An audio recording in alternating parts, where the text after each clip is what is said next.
South ఇండియాలోనే అతి తక్కువ ధరలకే రత్నాలందించే ఏకైక సంస్థ 6JVR.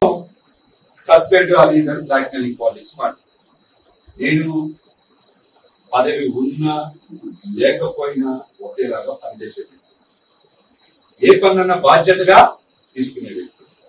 అటువంటి మాటలు మాట్లాడే వ్యక్తుల గురించి నేను ప్రస్తావించకూడదు, కానీ చాలా మంది ఇలా జరిగితో ఇంటి ఇలా మాట్లాడుతున్న ఆవేదన వ్యక్తం చేస్తున్నారు. కానీ పార్టీకి నిరంతరం పనిచేసినందుకు, పార్టీ కోసం కష్టపడినందుకు, పార్టీకి కష్టకాలంలో మనం నిలబడినందుకు, మనం ఒక న్యాయబద్ధమైన కోరిక, ఒక ధర్మబద్ధమైన కోరిక, సీట్లు కేటాయించాలి, కేటాయిస్తానని చెప్పిన మీ మాటని నుంచో పెట్టుకొని మాకు కూడా సీట్లు ఇవ్వాలని అడిగితే సస్పెండ్ అనే మాట మాట్లాడుతుంది. పక్క పార్టీలో అది వెళ్ళకపోయి వాళ్ళతో మాట్లాడి ఎమ్మెల్యే సీట్లో కేటాయిస్తుంది. నిన్న చంద్రబాబు నాయుడు గారి దగ్గర కూడా జరిగింది అదే కదా, నిన్న జరిగింది అదే కదా. మనం కూడా అవకాశం ఉంటే సీట్లు మార్చి మనకు కేటాయించుకున్నాం.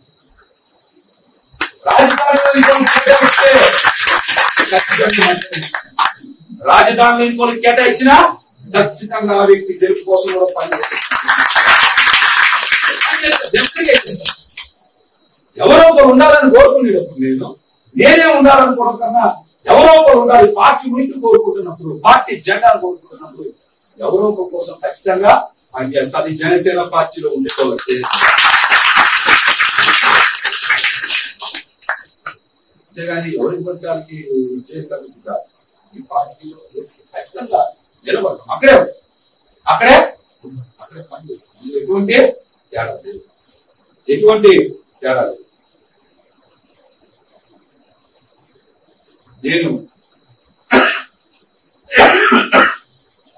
నేను స్పష్టంగా ఇంకో మాట కూడా ఏం చెప్తున్నానంటే, ఆఖరికి నా ఇంట్లో వాళ్ళని కూడా బయటకు తీసుకొచ్చి మాట్లాడాలి. నాకు నిజంగా బాధ అనిపిస్తుంది. నేను అప్పుడు కూడా ఒకటే మాట, ఎవరి వ్యక్తిగత స్వార్థ ప్రయోజనాల కోసం మా ఇంట్లో కూడా బయటకు తీసుకొస్తే ఏమి చెయ్యలేని అసమర్థులుగా రోడ్డు మీద నిలబడింది, ఏమి మాట్లాడలేని అసమర్థులుగా చేతకానులాగా రోడ్డు మీద నిలబడి. ఎందుకంటే జనసేన పార్టీలో ఉన్న ఆ గౌరవం పోకూడదు, మీ స్వార్థం కోసం నా భార్య మీద కూడా రోడ్డు మీద తీసుకొచ్చారంటే వారం రోజుల నుంచి ఏం చేయలేకపోయిందంటే ఇంతకన్నా చేతకన్నా ఎవరు ఉంటారు, ఇంతకన్నా నాలాంటి అసమర్థులు ఎవరు ఉంటారు.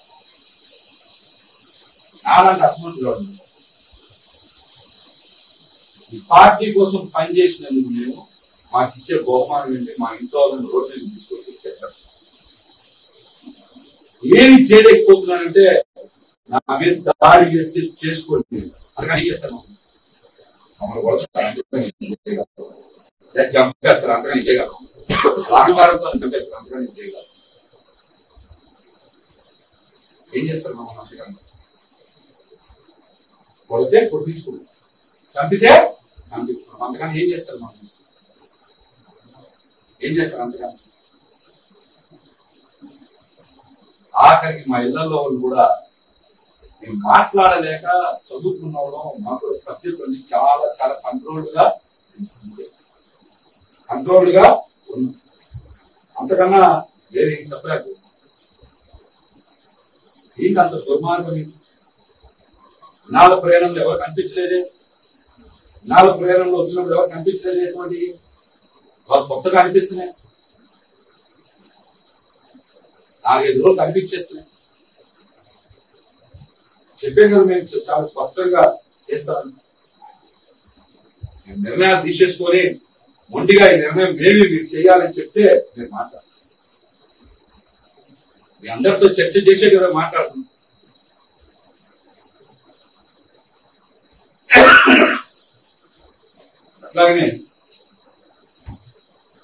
అట్లాగనే 2 రోజుల నుంచి కూడా చాలా మంది నా మీద వారం రోజుల నుంచి రూమర్స్ మాట్లాడారు. ఆ రూమర్స్ వచ్చినప్పుడు నిన్న కూడా చాలా పెద్ద మాటలు, గాలి మాటలు, గేలి మాటలు మాట్లాడుతున్నారు మనిషి బయట. ఆ గాలి మాటలు, గేలి మాటలు మాట్లాడే వాళ్ళు నిజంగా ఏదైనా జరిగితే నేను ఇక్కడ కూటమి అభ్యర్థికి మన కార్యాలయానికి వెళ్లాల్సి వచ్చేది కదా. నిన్న ఇవాళ కూడా ప్రచారానికే వెళ్లాల్సి వచ్చేది కదా. వెళ్ళలేదంటే మీ నాయకుడు నిజాయితీ కూడా నమ్మకం.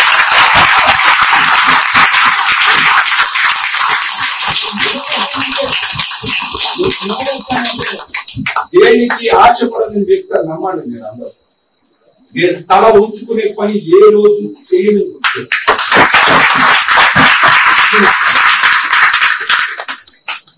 ఆశపడితే వెళ్తే ఇంతవరకు అక్కర్లా. ఈ మీటింగ్స్ అన్నీ అక్కర్లా. ఏదన్నా సరే ప్రలోభానికి లొంగితే నా ఒక్కడే కాదు మిమ్మల్ని అందరినీ ఆ రోజు ముంచేస్తాను. నేను ప్రలోభానికి లొంగితే ఏమయ్యేది? నేను భవిష్యత్తు కోరుకు, నేను రాజకీయంగా భవిష్యత్తు కోరుకు. అంతేగాని ఎవరు ప్రలోభ పెడితే లొంగిపోయేటువంటి వ్యక్తినే కాదు. నిజంగా అట్లాంటి రోజు వస్తుందని నా జీవితంలో నేను ఎప్పుడు ఊహించుకోవాలి. నిజంగా అట్లాంటి ఒక రోజు వస్తుంది, నేను అట్లా మాట్లాడాల్సిన పరిస్థితులు వస్తాయనేది నిజంగా నా జీవితంలో ఎప్పుడు నేను ఊహించుకోవాలి. మీకెందుకు చెప్తున్నాను? నేను బలంగా నిలబడబట్టాయి కదా అందరికి గౌరవం ఉండేవాళ్ళు. నిజంగా నేను కూడా వంగిపోతే మిమ్మల్ని ఎవరైనా లెక్క చేసేవాళ్ళు, మిమ్మల్ని ఎవరైనా గౌరవించేవాళ్ళ? నాకే గౌరవం లేనప్పుడు ఇంకా మీకే గౌరవం ఉంటుంది? ఏ గౌరవం ఉంటుంది? బయట అందరూ మాట్లాడుతున్నారు ఎవరు ఇష్టం వచ్చినట్టు. ఆ మాట్లాడే వాళ్ళందరికీ కూడా చెప్పండి, మహేష్ నాకు నిజాయితీ పరుడు ఒకరు చెప్పండి. అలాంటి నిజాయితీ పరుడు ఒకరు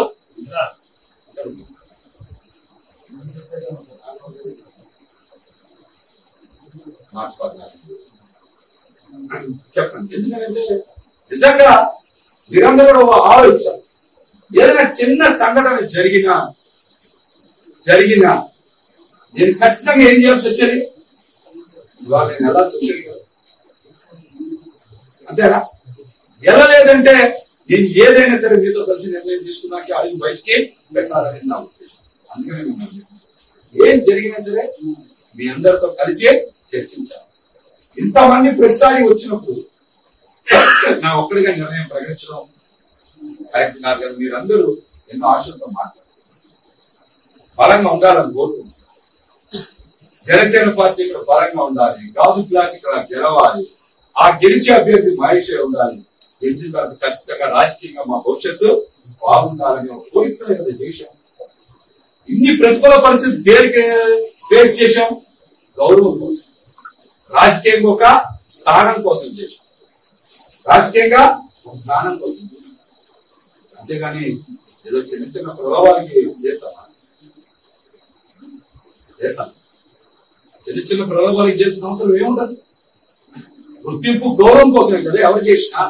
మా దగ్గర ఉండేవాళ్ళు పోలీసు వల్ల, లక్షాధికారుల, ఎగువ మధ్య తరగతి వల్ల, మధ్య తరగతి కింది మధ్య తరగతి